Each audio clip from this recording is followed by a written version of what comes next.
Whoa. She got white written all over. She got white written all over.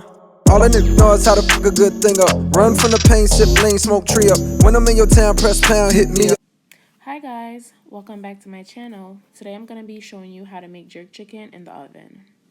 So I'm starting out with some chicken that's already seasoned and refrigerated overnight. So the first thing that I do is just remove the scallion, thyme, garlic, and pimento seeds from the chicken just to have them separated to start the process. I've already preheated the oven to 375 degrees Fahrenheit. Now I'm just getting my aluminum pan ready. You could use a baking dish for this step if you'd like. So I just add all the seasonings that I took off to the bottom of the pan, and then I'm just going to spread it out and then add the chicken on top of it.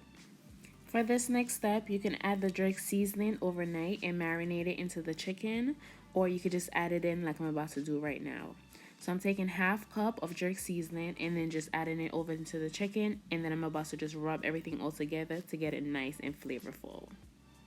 This jerk seasoning is clustered on the thicker side, so you just want to make sure that you get it all into the chicken and all over. So for this part, you could just use a rubber gloves if you're scared of the pepper, but if not, then you could just use your hands. Make sure that they're clean and just rub it in all together.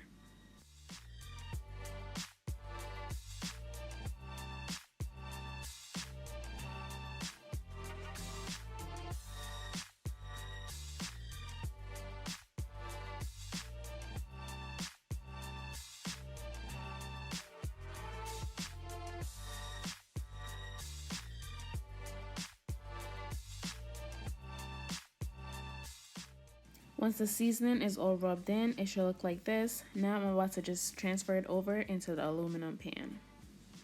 So I'm just gently placing each piece of chicken over into the aluminum pan. Like I said, you don't have to use scallion, thyme, garlic, and pimento seeds. I like a lot of seasoning in my meat, so this is why I'm doing this. So like I said, you could skip the step of using all the other herbs and spices and just go ahead and use the dry seasonings and place the chicken into the pan. After I've transferred over each piece of chicken into the aluminum pan, I'm left with a little bit of jerk seasoning, so I'm just adding the excess on each piece of chicken at the moment.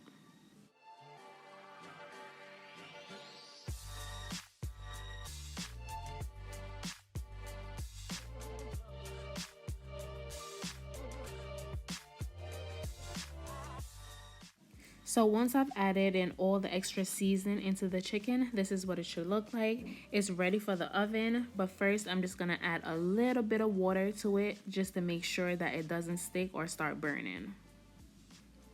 And you don't want to add the water over the chicken to rub the seasonings off. You just want to add it to the size of the aluminum pan. So once I've added the water in, this is what everything is looking like. Now I can go ahead and add it to the oven.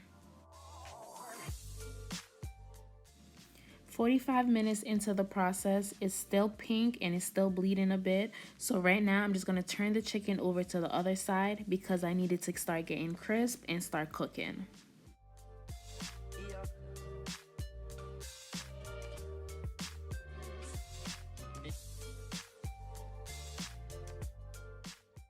Since the chicken is flipped over on the other side, some of the seasonings from the bottom are going to get on the chicken. So at this point, I'm just scooping off some of the excess seasonings just to put it back in the oven to cook more.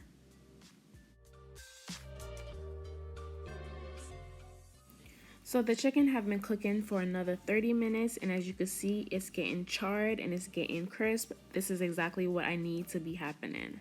So right now it's not 100% finished, so I'm just gonna flip everything over just to get it cooking on the other side and then put it back in the oven.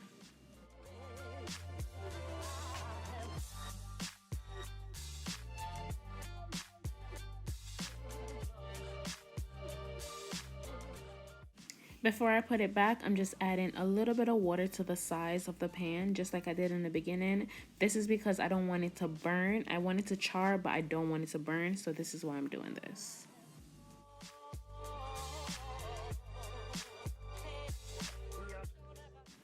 So 20 minutes later, I take the chicken out and it's tender and it's crisp and it's all done. This is what it looks like, the finished product. It's crisp, it's juicy, it's tender, it's not too dry because I don't really like my chicken super dry. So yeah, this is the finished product. I'm about to have it with some rice and peas, and I also make some jerk sauce to add over the top. I'm gonna also share that recipe with you guys.